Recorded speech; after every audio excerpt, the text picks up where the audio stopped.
nitwa James Manirandaba, ndi photographe kuva muri 2018. Experience yanje yo gutangura photographie natanguriye muri église, hama mpitamo kubigira nka carrière professionnelle mu buzima bwa misi yose. Ntangura gukora stage muri agence yitwa Kingdom, yakorana na yari agence de communication à Bankobu, deko ndabandanya hama maintenant nisanga muri abo chanja kubyiga mu ishuri. Ndiko ndavyiga mu ishuri rya HLB muri Bruxelles, ndiko ngira formation professionnelle ya baccalauréat muri technique de l'image.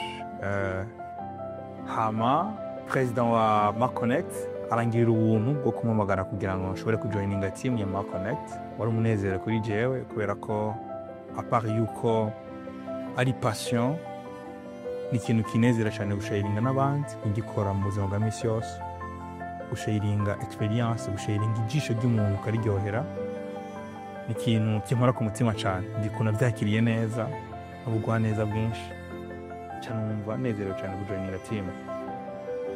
Ico niteze gusharinga na team muri Marconnect ni experience,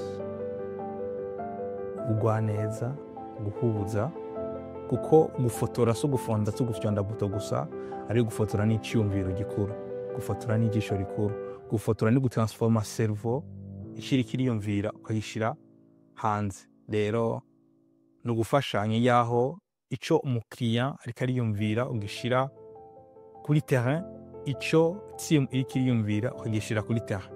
Ico rero nemeje gukora nuko no gutahura no gutahuza umukiriya icyumviro cy'uko gishobora kubaho kandi kikakubaho nuko avyifuza.